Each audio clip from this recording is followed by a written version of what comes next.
में हम सभी लोग आज यज्ञ करने बैठे हैं। कल देव पूजन के साथ यज्ञ संपन्न हुआ था और कल हमने आप सबको निवेदन किया था कि यज्ञ बड़ा ही पवित्र कार्य है, बड़ा ही श्रेष्ठ कार्य है। यज्ञ करने से सारी समस्त मनोकामनाएं पूरी होती हैं। वेद कहता है यज्ञ वै सर्व काम थो। इसीलिए कई तरह के यज्ञ हमारे यहाँ प्रचलित हैं। तमाम तरह के यज्ञ होते हैं, जिसको जैसी मनोकामना होती है वो वैसा यज्ञ करता है। चाहे वो कामेष्ट यज्ञ हो, कामना पूर्ति के लिए जो किया जाता है, चाहे वो वाजपेय यज्ञ हो जो ज्ञान प्राप्ति के लिए किया जाता है, चाहे वो राष्ट्र को समृद्ध और सशक्त बनाने के लिए अश्वमेध यज्ञ किए जाते रहे हैं, चाहे मनोकामना की पूर्ति के लिए तांत्रिक यज्ञ किए जाते हों, जैसे रावण और मेघनाद किया करते थे, चाहे ऋषियों के जनकल्याणार्थ किए जाने वाले यज्ञ हों। भाइयों बहनों, बहुत तरह के यज्ञ होते हैं। यज्ञ जब हमारे जीवन में उतर आता है, यज्ञ का अर्थ है त्याग, त्यागमय जीवन, त्यागमय जीवन। अगर जीवन में त्याग नहीं आता है तो यज्ञ का पूरा लाभ मिलता नहीं। बहुत पौराणिक काल की घटना है। कहते हैं एक बार बहुत दिनों तक बारिश नहीं हुई, सूखा पड़ गया। भगवान कुपित हो गए,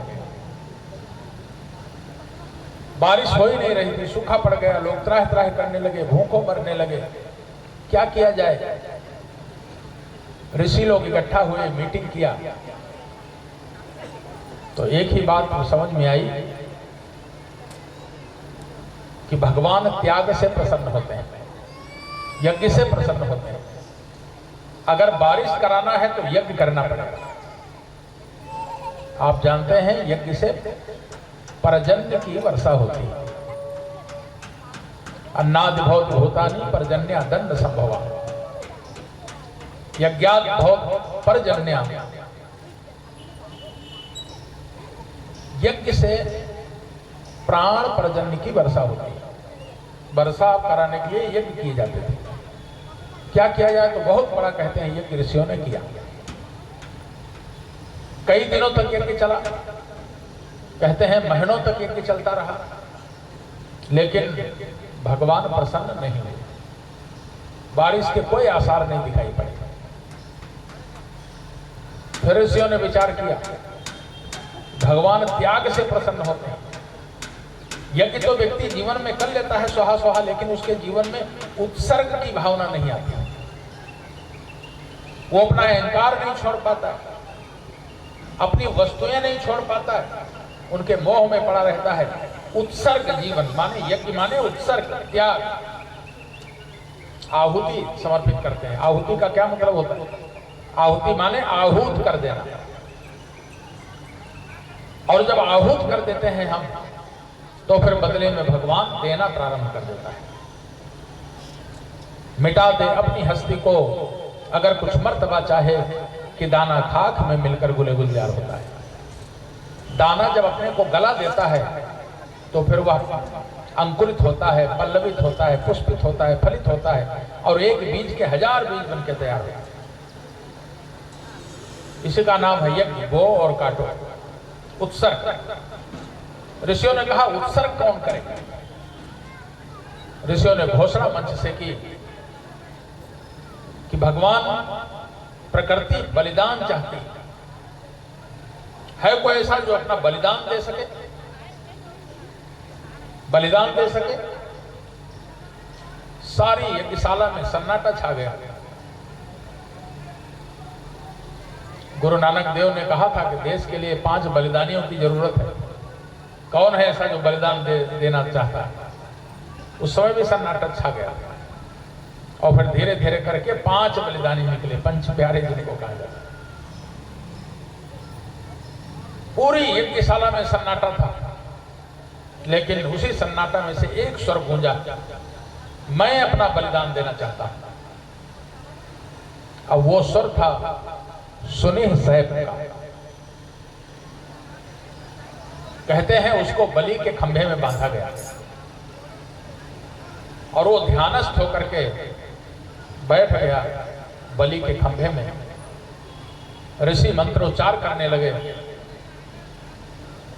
और वो सुनी से इतना डूब गया, पूरा आत्मसमर्पण कर दिया। तो कहते हैं कि अपने आप उसके मुंह से वेद मंत्रों का गुंजार होने लगा। वो भगवानमय हो गया, लीन हो गया, वेद मंत्रों की ऋचाएं गूंजने लगी। ऋषियों ने कहा बलिदान पूरा हुआ, और ऊपर निगाह उठाकर देखी तो बादल छाए हुए थे, वो घनघोर घटा छा गई और बारिश होने लगी। भाइयों बहनों, भगवान यज्ञ, भगवान त्याग चाहता है। त्याग का नाम ही यज्ञ है। और जीवन में जो त्याग नहीं कर पाता है, लोग बात तो बड़ी बड़ी कर लेते हैं लेकिन छोड़ नहीं पाते। छोटा सा अहंकार आदमी नहीं छोड़ पाता है। छोटी सी घर में कोई वस्तुएं होती, उससे मोह हमारा नहीं छूटता है। हम एक दिन 2 दिन घर नहीं छोड़ पाते हैं। कई लोग हम लोगों को देखते हैं कि पीले कपड़े पहन करके भाई लोग काम करते हैं, उनके मन में भी मन आता है चलो हम भी 2 महीने का समय दान दे दें, लेकिन मन में तो आता है लेकिन घर छोड़ नहीं पाते। घर से 1 महीने के लिए निकल नहीं पाते, 2 महीना के लिए निकल नहीं पाते। अभी हमारे भाई घोड़ा के गोरा प्रसाद जी बैठे हैं, पिछले दिनों हमारे साथ 3 महीना उड़ीसा में थे, टोली में हमारे साथ गायक के रूप में चल रहे थे। हर साल चलते हैं, इस साल भी जरूरत हुई और हम उनको भेज रहे हैं यहीं से। कल गाड़ी यहाँ से पकड़ेंगे, आसाम जा रहे हैं, गुवाहाटी की ट्रेन है यहाँ से। यहीं से कल सामान सब लेकर के आ गए हैं, यहाँ यज्ञ करेंगे आपसे और गुरु जी से आशीर्वाद लेके ट्रेन पकड़ लेंगे, आसाम चले जाएंगे। शांतिकुंज से परिजन वहां पहुंच रहे हैं और वो ये यहाँ पहुंच रहे हैं। तो घर में काम है, ऐसा काम नहीं है, ऐसी कोई बात नहीं है, लेकिन आदमी के अंदर त्याग की भावना, जब त्याग की भावना होती है तो वो घर छोड़ पाता है। भाइयों बहनों, एक बार की बात है, आपने महाराजा भर्तृहरि का नाम सुना होगा। महाराजा भर्तृहरि के जीवन में एक घटना घटी। बहुत लोगों के जीवन में ऐसी घटनाएं घटती हैं, लेकिन वो एक घटनाएं उसका आमूलचूल परिवर्तन नहीं कर पाती हैं, जैसा कि भर्तृहरि का होगा। एक दिन राजा भर्तृहरि जो उज्जैन के महाराजा थे, बड़े लोकप्रिय राजा थे, बड़े न्यायप्रिय राजा थे, प्रजावत्सल राजा थे। एक दिन राज सिंहासन पर बैठे थे तो एक संत उनके राज्यसभा में आए और संत ने कहा, महाराज मैंने बड़ी तपस्या की, अब उस तपस्या के फलस्वरूप मुझे एक अमर फल मिला। ये अमर फल मैं खा लूं तो अमर हो जाऊंगा, लेकिन मैं सोचता हूं मैं तो साधु संत आदमी, मुझे तो मोक्ष चाहिए। ये शरीर अमर करके मैं क्या करूंगा? मेरी तो आत्मा परमात्मा मिल जाए, मोक्ष मिल जाए, बस इसी में मेरा कल्याण है। लेकिन मैंने सोचा मेरे राज्य के राजा इतने नीतिवान हैं, निष्ठावान हैं, प्रजावत्सल हैं, अगर वो ये अमर फल खा लें तो अमर हो जाएंगे, बहुत दिन तक निष्कंटक राज्य करेंगे। वो राजा को अमर फल देकर के साधु चला गया। राजा ने सोचा कि ये अमर फल खा करके मैं क्या करूंगा? मेरी पत्नी कितनी सुंदर है, महारानी पिंगला अति सुंदर थी। राजा उनसे अतिशय प्रेम करते थे। अगर वो ये अमर फल खा लें और अमर हो जाए तो उनका यौवन चिर यौवन बन जाएगा, और वो अमर फल ले जा करके महारानी पिंगला को दिया। भाइयों बहनों, पिंगला ने भी वो अमर फल नहीं खाया। उसी राज्य के किसी सेना नायक से वो प्यार करती थी तो अपने प्रेमी को दे दिया, सेना नायक को दे दिया। सेना नायक ने भी अमर फल नहीं खाया। उसने सोचा मैं अमर फल खा के क्या करूंगा, अमर हो गया। वो एक नगर वधू से, एक नगर की वेश्या जो बहुत सुंदरी थी, उस समय बड़ी चर्चित थी, उसके पास जाता था। उसने सोचा अगर वो नगर वधू अमर हो जाए तो बहुत दिनों तक लोगों का मनोरंजन करती रहेगी। और अमर फल ले जाकर के वेश्या को दे दिया। वेश्या ने अमर फल प्राप्त किया तो उसने सोचा मेरा जीवन तो वैसे घृणित है, मैं अमर होकर के क्या करूंगा।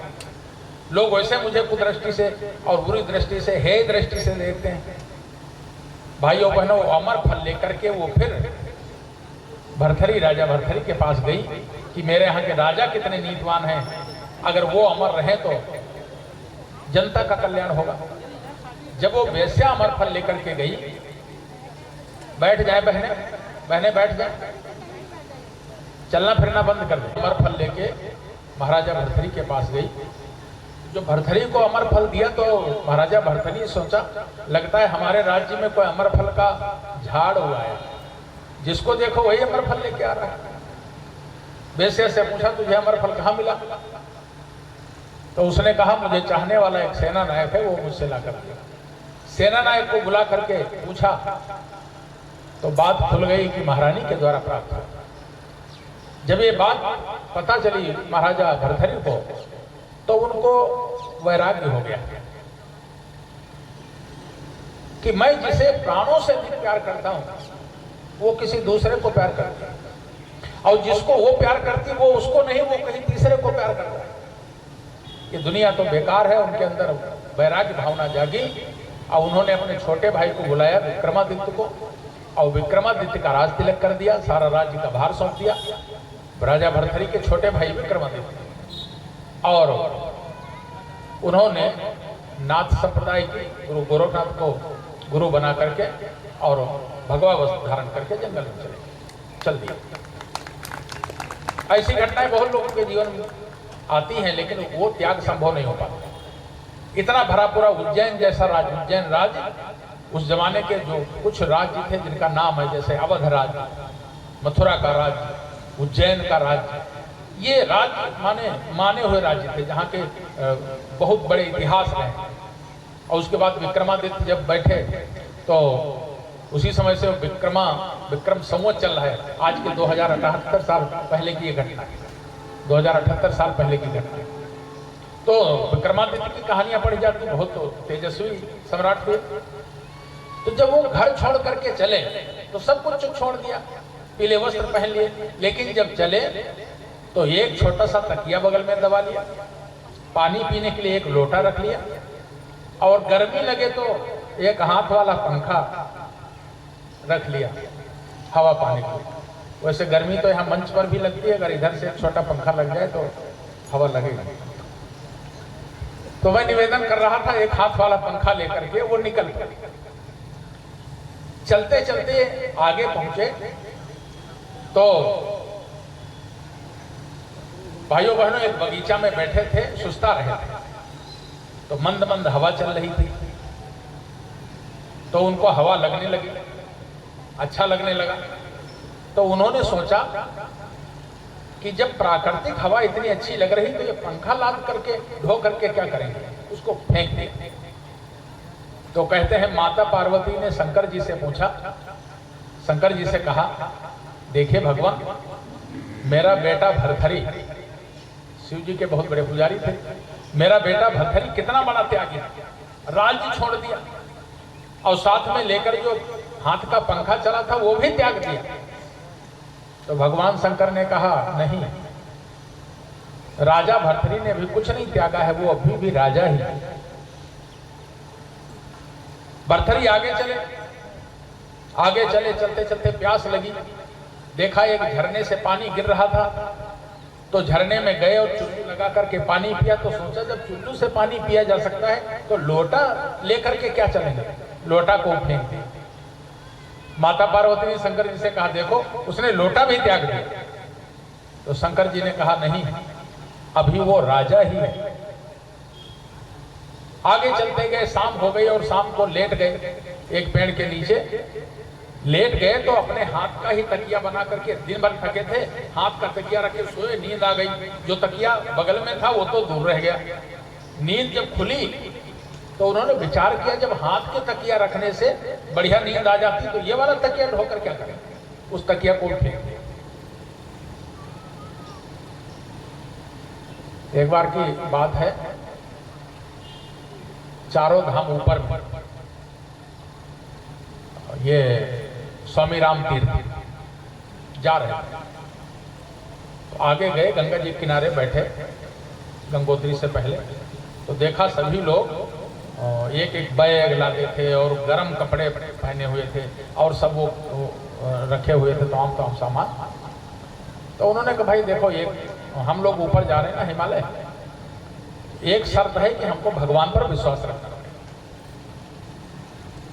कैसे विश्वास जगेगा? तो बोले विश्वास तब जगेगा जो अपने सारे सहारे खत्म कर दो। रावण, कुंभकर्ण और विभीषण तीनों ने तप किया। रावण ने अखंड राज्य मांगा, मिल गया उसे। विभीषण ने निद्रासन मांगा, वो भी मिल गया। ये क्या नाम, कुंभकर्ण ने। और विभीषण ने भक्ति मांगी तो भक्ति का वरदान मिला।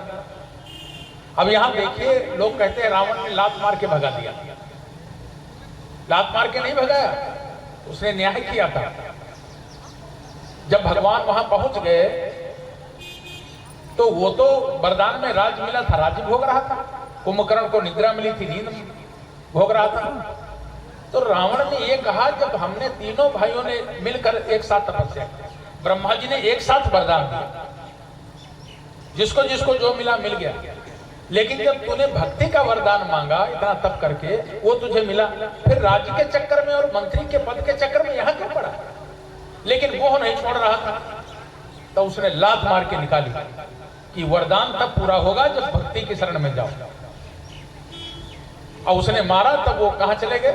फिर भक्त विभीषण बन गए। उसके बाद ही भक्त विभीषण बने। तो त्याग आदमी को महान बनाता है। आदमी त्याग कर नहीं पाता है जल्दी।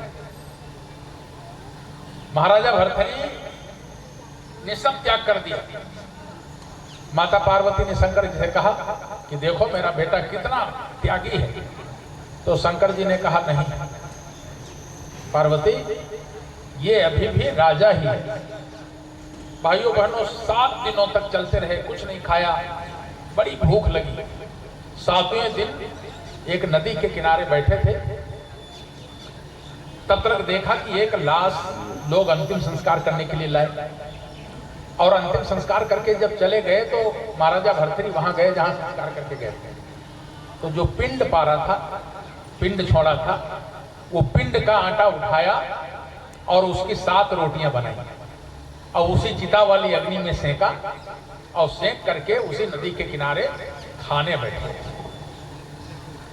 जब खाने बैठे तो उन्होंने कहा, मैं राजा भर्तृहरि 7 दिनों से भूखा हूं, लेकिन मुझसे अधिक कोई भूखा हो तो इस भोजन पर उसका अधिकार है। तो कैसे? उसी जलाशय में से एक चांडाल निकला।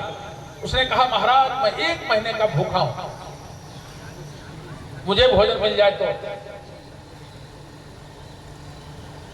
तो उन्होंने कहा आइए। बैठ गया, 1 रोटी दी, 1 रोटी खाया उसने।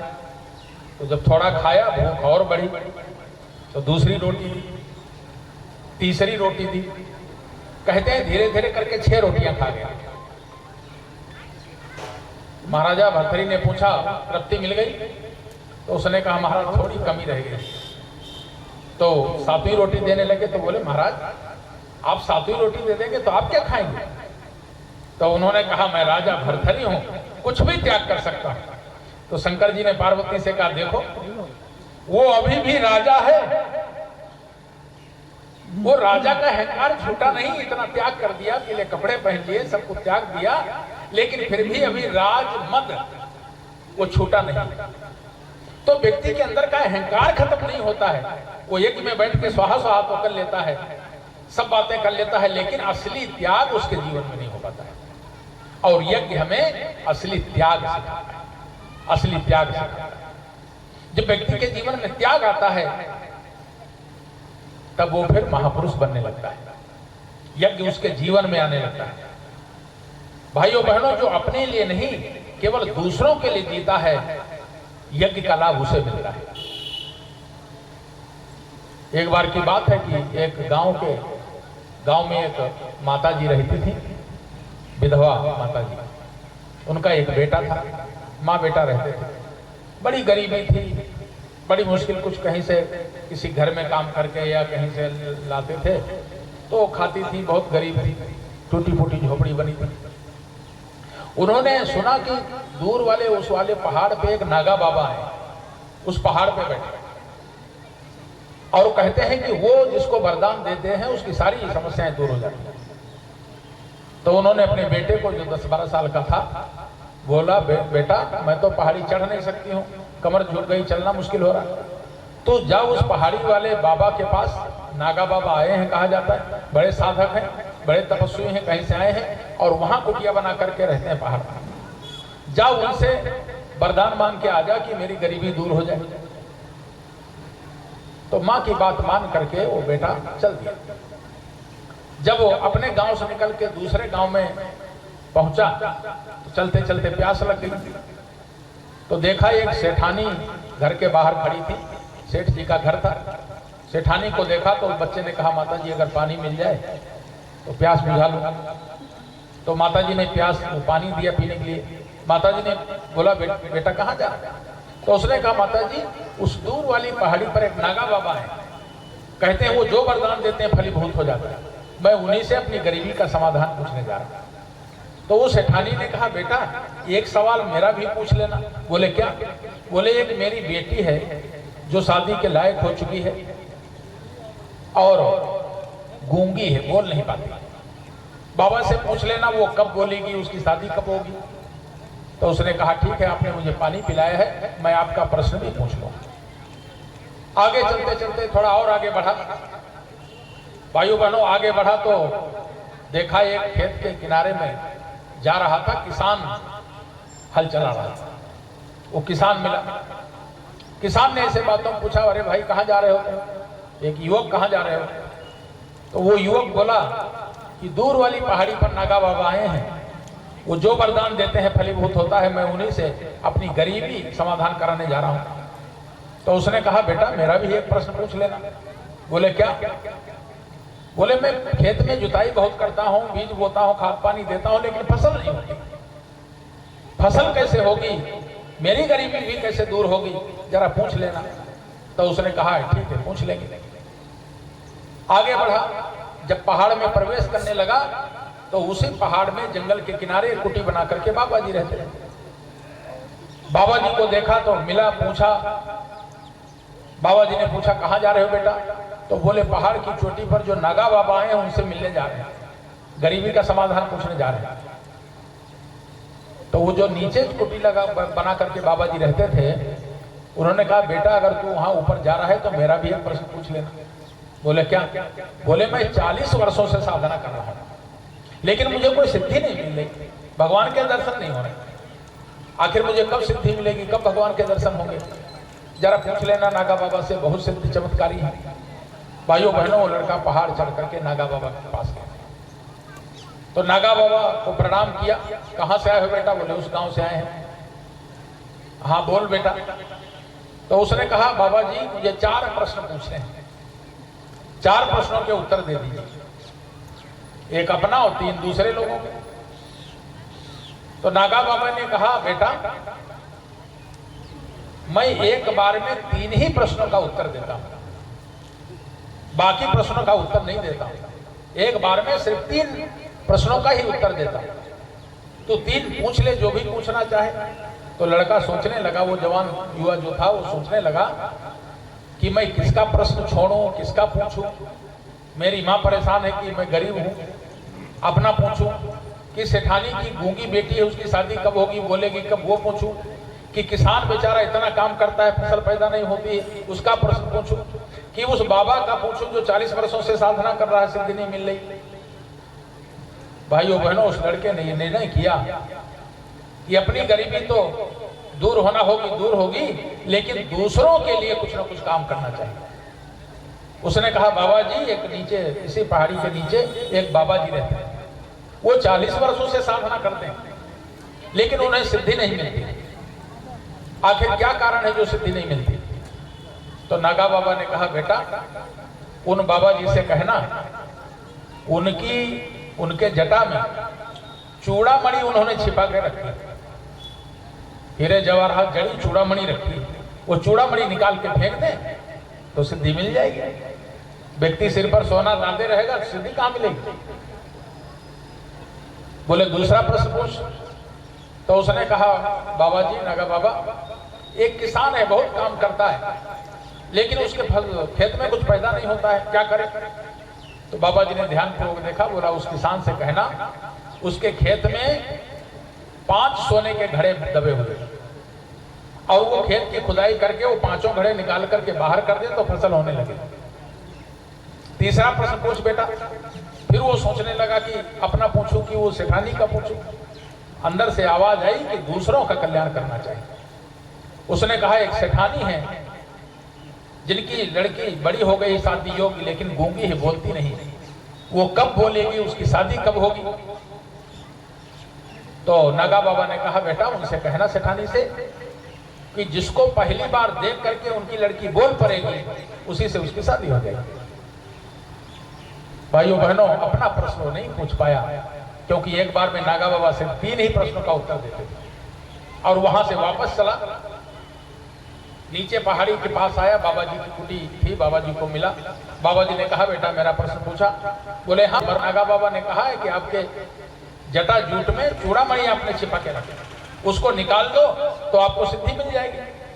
बाबा जी ने जटाएं खोली, उसके अंदर हीरे जड़ी वो चूड़ामणि थी, उसको निकाला, और कहते हैं उसको बाहर निकालते ही वो ध्यानस्थ हो गए, उनको सिद्धि मिल गई। और जब सिद्धि मिल गई तो उन्होंने कहा, मैंने इतनी साधना की, सिद्धि के लिए साधना, भगवान के चमत्कार साक्षात्कार के लिए साधना करता था, मैं ये चूड़ामणि क्या करूं? तो वो हीरे जवाहरात जड़ी चूड़ामणि उसी लड़के को दे दी, बेटा ये तू ले जा, मुझे तो सिद्धि की जरूरत थी, मिल गई। आगे चल करके किसान मिला। किसान पूछा, बेटा मेरा प्रश्न पूछा? तो बोले हाँ पूछा। आपके खेत में 5 सोने के घड़े गड़े हैं, बाबा जी ने बताया, उनको खोद के निकाल दीजिए, फसल होने लगी। किसान फावड़ा उठाया, 2-4 लोगों को लिया और खोदने लगा। कहते 5 सोने से मोहरों से भरे घड़े मिले, बाहर निकाला। कहते उसके बाद किसान के खेत में खूब फसल लहलहाने लगी। किसान ने सोचा, मुझे तो अनाज चाहिए, फसल चाहिए खाने के लिए, मैं सोना चांदी क्या करूंगा? वो 5 सोने के घड़े उसी बेटे को बैलगाड़ी पर रखवा दिया कि बेटा ले जाइए, ये तेरे काम आ जाएंगे, मुझे तो फसल की जरूरत है। अब वो लौट करके उसी गांव से गुजरा, सेठानी दरवाजे पर खड़ी थी, देखा सेठानी तो बुलाया उसको। बोले बेटा मेरा प्रश्न नागा बाबा से पूछा? तो बोले हाँ पूछा माताजी। बाबा जी ने कहा है कि आपकी लड़की जिसको देखकर पहली बार बोल देगी, उसी से उसकी शादी हो जाएगी। तब तक भाइयों बहनों अंदर से लड़की निकल के आई, और लड़की ने कहा, मम्मी मम्मी ये कौन आया है, ये कौन आया है? तो सेठानी ने पूछा, अरे पहली बार लड़की बोल पड़ी, जरूर इसी से इसकी शादी हुई, क्योंकि नागा बाबा ने कहा है। उस लड़के को रोक लिया, उसको दूल्हा बनाया, और बहुत सारा धन दे करके उसकी शादी करके विदा किया। एक बड़ी गाड़ी में वो 5 सोने के घड़े, चूड़ामणि और सेठानी का बहुत सारा दहेज और नई नवेली दुल्हन ले करके अपने गांव पहुंचा। दरवाजे पर बैलगाड़ी खड़ी किया। बोले माँ कहाँ हो माँ, आरती सजाओ, देखो कौन आया। माँ निकली। बोले बेटा अपना प्रश्न पूछ करके आ गया?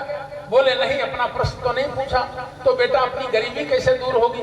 बोले मम्मी अपना प्रश्न तो नहीं पूछा, लेकिन भगवान ने जो दिया है पहले इसका तो स्वागत करो। आरती सजा के ले आओ, देखो आपकी बहू आई। माता जी ने आरती किया, उसकी बैलगाड़ी अंदर लेकर गए, माला माल हो गए। भाइयों बहनों, जो दूसरों के लिए जीता है भगवान उसका कल्याण करते हैं। यज्ञ यही सिखाता है, यज्ञ यही सिखाता है। ब्रह्मानंदम परम सुखदम केवलम ज्ञानमूर्ते द्वंद्वातीतम गगन सदृशम तत्त्वमस्यादि लक्ष्यम्।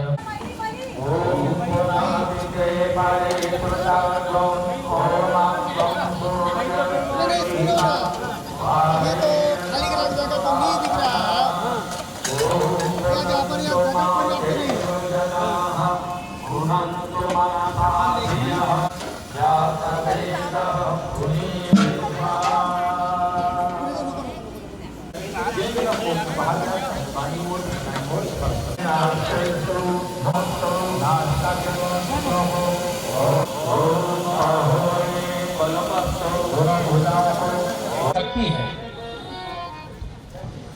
गुरुवर की गुरुवर की आज मोहे गुरुवर के गुरुवर है श्री राम हमारे गुरुवर है श्री राम हमारे संग भगवती माए गुरुवर की सुनाई आज मोहे गुरुवर की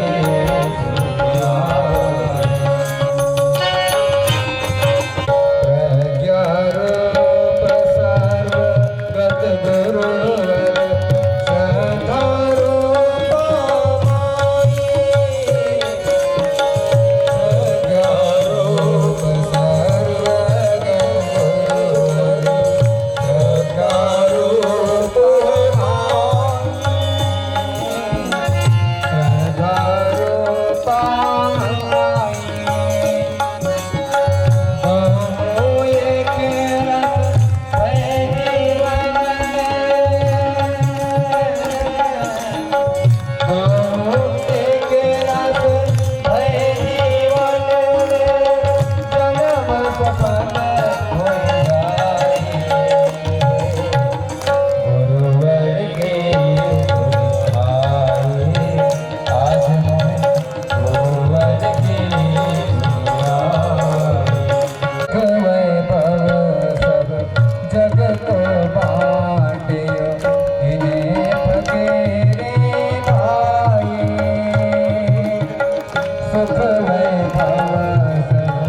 जगत बाटे इन्हें बगेरे भाई जग हित में तेरियों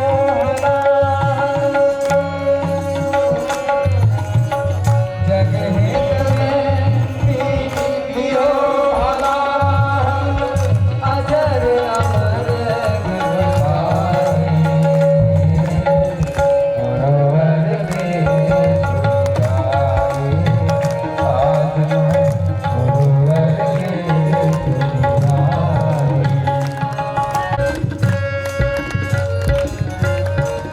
इन्हें रहत सुन सब भक्तन की तुम चाहे जाए भुलाई इन्हें रहत सुन सब भक्तन की तुम चाहे भुलाई मनवा इन्हें ना भूल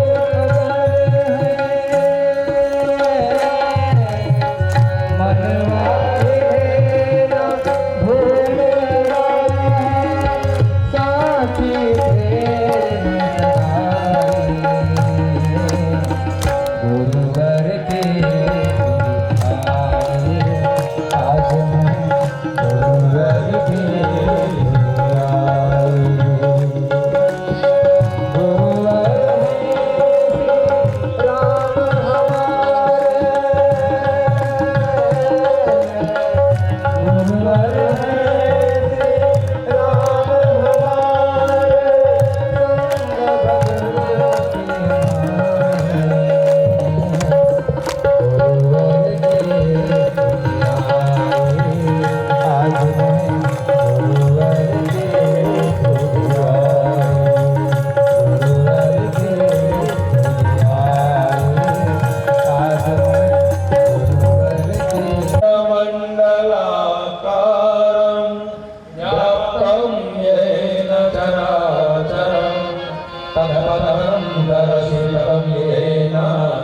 तस्मै श्री गुरवे नमः।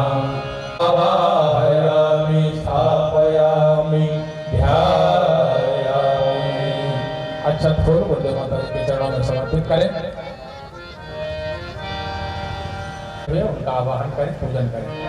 आप वचन पुष्प ले पुनः गायत्री माँ का ध्यान करते हुए पूजन करें। ओम आयातु वरदे देवी त्रयक्षरे ब्रह्मवादिनी गायत्री छन्दसामातः ब्रह्मयोनि नमोस्तुते। ओम श्री गायत्री नमः आवाहयामि स्थापयामि ध्यायामि ततो नमस्कारं करोमि। अक्षत फूल पावमानि द्विजानम् आयुः प्राणं प्रजा पशु कीर्तिं द्रविणं ब्रह्मवचसं मह्यं दत्त्वा व्रजत ब्रह्मलोकं पधारो गजानन जी मेरे घर में पधारो, घर में पधारो गजानन जी मेरे घर में पधारो। राम जी आना लखन जी आना, राम जी आना ताली बजाइए, लखन जी आना, राम जी आना सभी लोग दोहरा सकते हैं। लखन जी आना, राम जी आना, लखन जी आना, संग में लाना सीता मैया मेरे घर में पधारो। आना, विष्णु जी आना, ब्रह्मा जी आना, विष्णु जी आना, ब्रह्मा जी आना, विष्णु जी आना, ब्रह्मा जी आना, विष्णु जी आना, भोले शंकर जी तुझे आना मेरे घर में पधारो। भोले शंकर जी को ले आना मेरे घर में पधारो, घर में पधारो गजानन जी मेरे घर में पधारो, घर में पधारो गजानन जी मेरे घर में पधारो।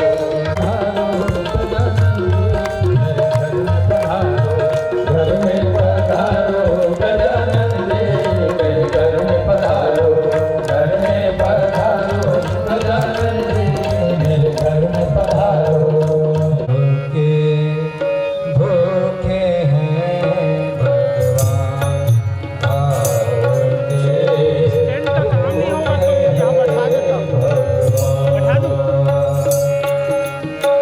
भाव न हो सच्चा जो हिये में, भाव न हो सच्चा जो हिये में, तो सब कहीं जा, तो सब कहीं जा। भाव के भूखे हैं भगवान, भाव नहीं तो मनुज देया, भाव नहीं तो मनुज देया।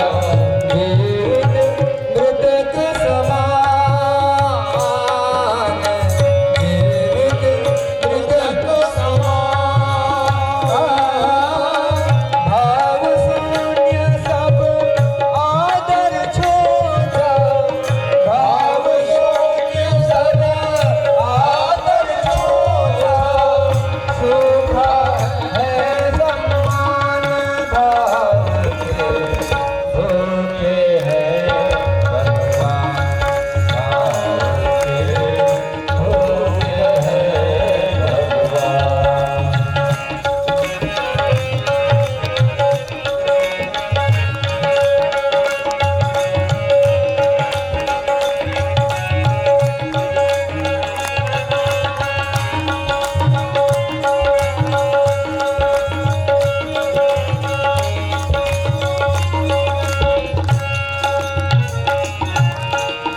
सत्य हृदय का शुद्ध भाव है, सत्य हृदय का शुद्ध भाव है। जग में परम प्रधान, जग में परम प्रधान, भाव हो ये तो ईश्वर दिखे,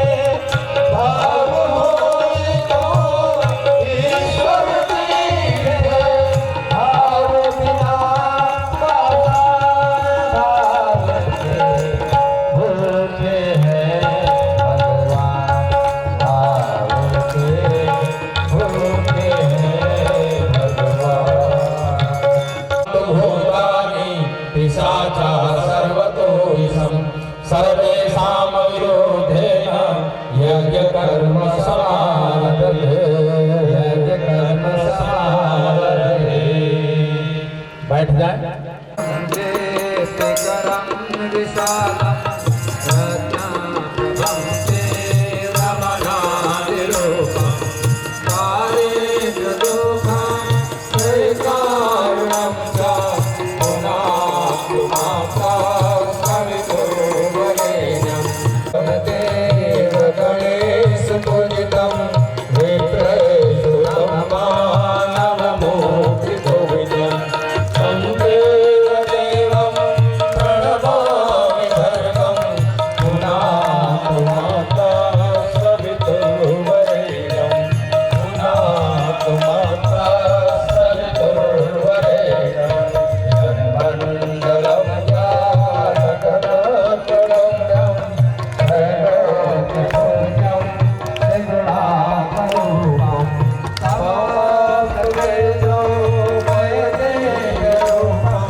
पोटे सगं श्रेयेथामयं च अस्मिन् सदास्ति अद्युतरस्मिन् विश्वे देवा यजमानस्य सीदता स्वाहा तत्सवितुर्वरेण्यं भर्गो देवस्य धीमहि धियो यो न प्रचोदयात् स्वाहा इदं गायत्र्यै नमः भूर्भुवः स्वाहा तत्सवितुर्वरेण्यं भर्गो देवस्य धीमहि धियो यो नः प्रचोदयात् स्वाहा इदं गायत्र्यै ॐ भूर्भुवः स्वाहा तत्सवितुर्वरेण्यं भर्गो देवस्य धीमहि धियो यो नः प्रचोदयात्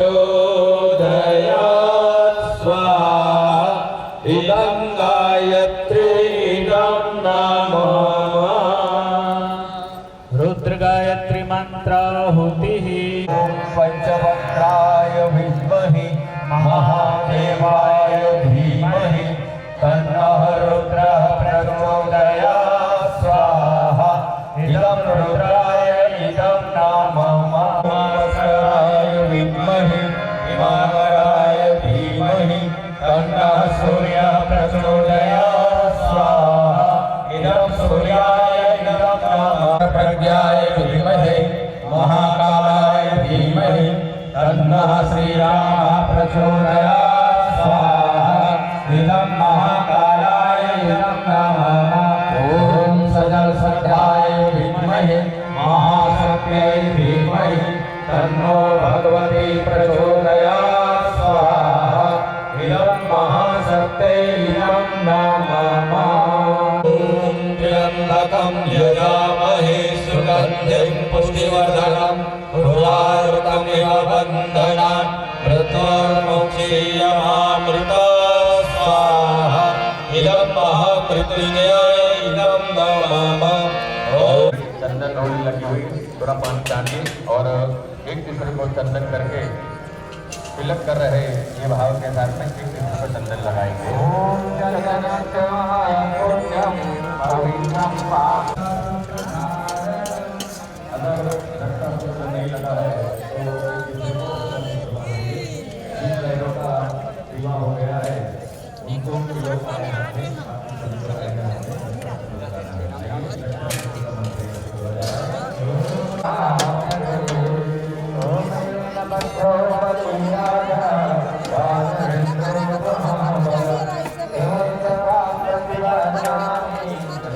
ये बहुत अच्छा किया। अपनी अनामिका मध्यमा और अंगूठा के साथ में 3 उंगली को मिलाकर गायत्री महामंत्र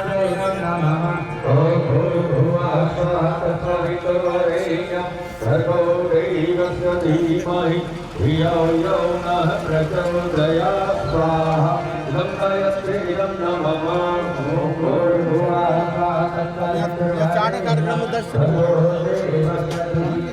चाट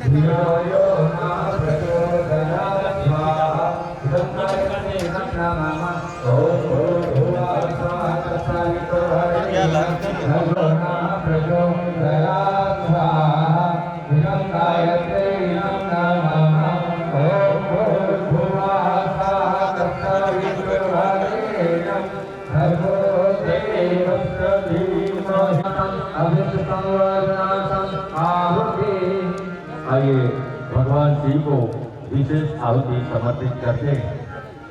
भगवान जी की अनुभूति का प्राप्ति करें। आइए मंत्राय सहस्र मूर्तये सहस्र पादाक्ष सुरोर्भावे सहस्र नामने पुरुषाय शास्त्रे सहस्र कोटि विधारणे नमः।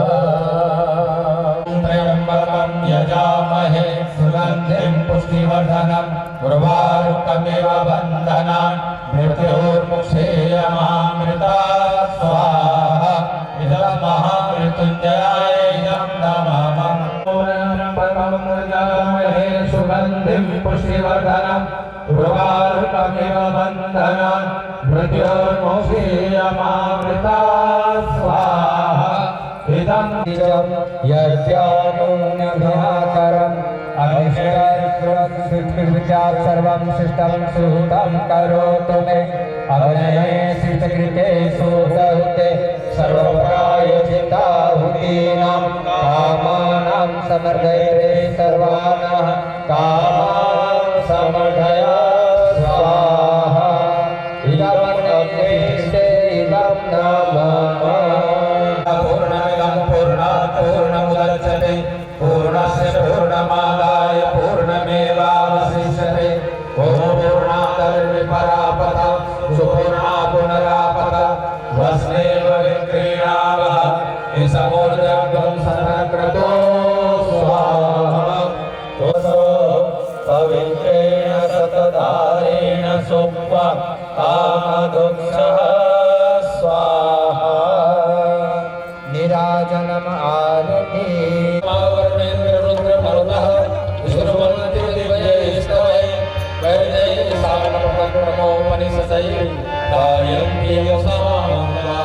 ध्यानावस्थितगतेन मनसा पश्यन्ति यं योगिनो यस्यां तं न विदुः सुरासुरगणाः। देवाय तस्मै नमः देवाय तस्मै नमः। जय गायत्री माता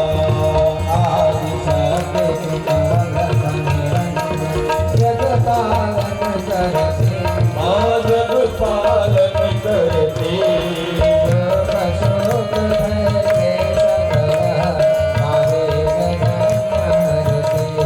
जयति जय गायत्री माता।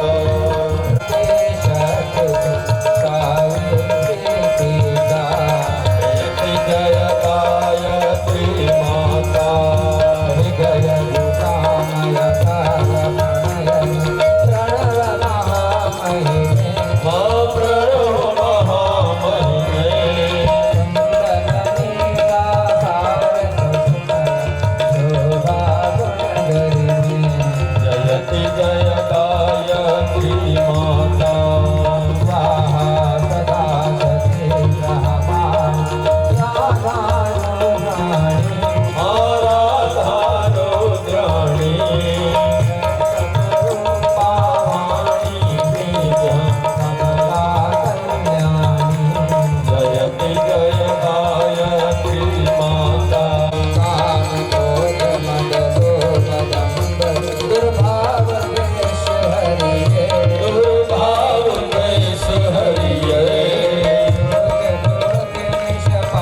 पुंडरीकाक्षो मंगलायतनो हरि सर्वमंगल मांगल्ये शिवे सर्वार्थ साधिके शरणे त्र्यंबिके गौरी नारायणी नमो नमोस्तवन्ताय सहस्रमूर्तये सहस्रपादा शिशिरोरुरावे सहस्रनामे पुरुषाय शाश्वते सहस्रकोटि युगधारिणे नमः सहस्रकोटि युगधारिणे नमः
सभा आरंभ से पूर्व सबसे पहले आइए गुरुवर के चरणों में भाव भरा प्रार्थना सवन करेंगे।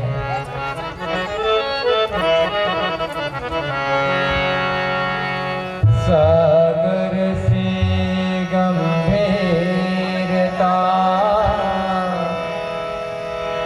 गगन सदृश विस्तार हिमगिरि सी महिमा अटल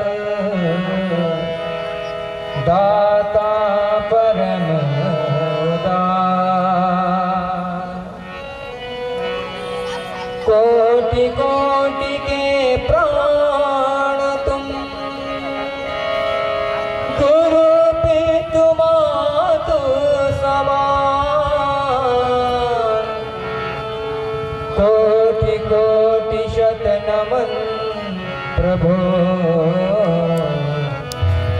युग ऋषि संत महान वह सच्चाई आँखें न देखी वह सच्चाई आँखें न देखी कानों सुने सुनाए गुरुदेव हमारे शिव शंकर वरदान गुरुदेव हमारे शिव शंकर वरदान वह सच्चाई आँखें न देखी कानों सुने सुनाई वह सच्चाई आँखें न देखी कानों सुने सुनाई गुरुदेव हमारे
ज्ञानी थे सरल हृदय थे अभिमानी थे, आत्म तत्व ना भी थे वे विज्ञानी थे, विज्ञानी थे सरल हृदय थे अभिमानी थे, आत्म तत्व ना भी थे वे विज्ञानी थे, नापी नहीं जा सकी अब तक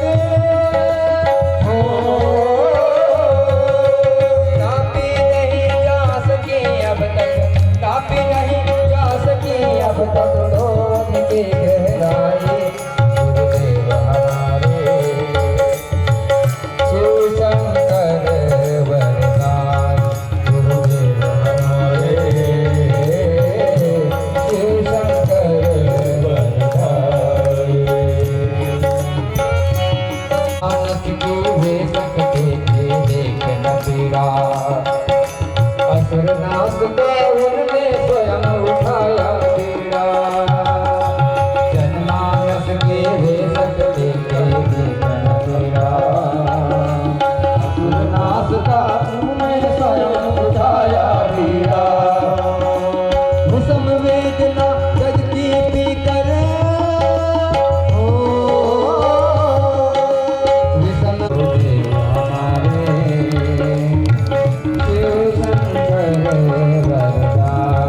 गुरुदेव हमारे शिव शंकर वरदाई।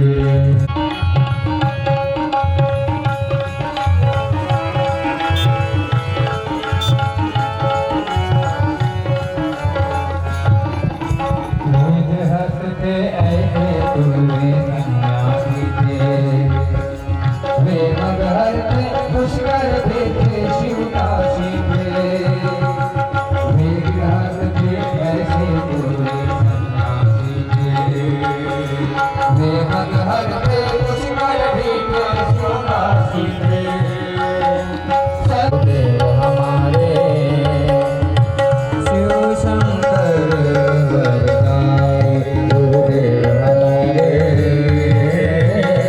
शिव शंकर वरदाई। वह सच्चाई आँख न देखी कानों सुने सुनाई, वह सच्चाई आँख न देखी कानों सुने सुनाई, गुरुदेव हमारे शिव शंकर वरदाई, गुरुदेव हमारे शिव शंकर वरदाई। सम्मान को हमें बढ़ाए रखना है, आगे भी चलना है, कार्यक्रम चलते रहेंगे कोरोना के साथ में। इन बातों को लेकर आज सायंकालीन सभा का आयोजन हुआ है। परम पूज्य गुरुदेव का संदेश हमारे बड़े भाई भी सुनाएंगे, साथ में गायत्री मां कल्याणी सुंदर अभिनाम, कृपा करो मां हम भक्तों पर, कृपा करो मां हम भक्तों पर, स्वीकारो मां सतत प्रणाम। हे जग जननी गायत्री मां कल्याणी सुंदर अभिनाम, हे जग जननी गायत्री मां कल्याणी सुंदर अभिनाम। सद विचार सद ज्ञान दायिनी,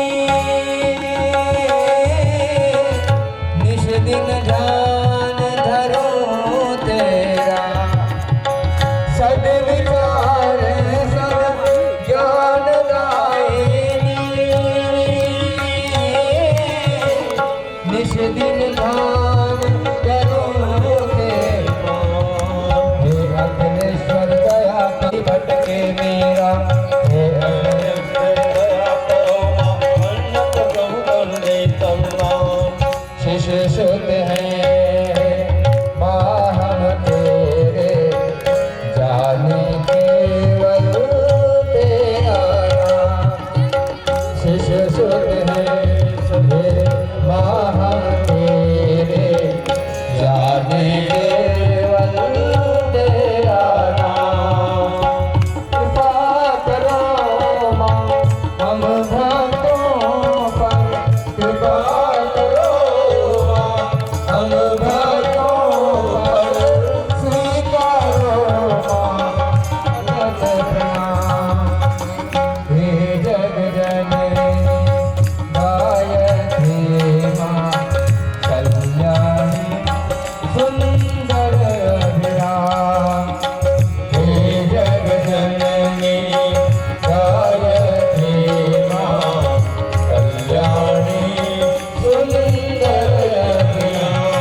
हमारे केंद्रीय प्रतिनिधि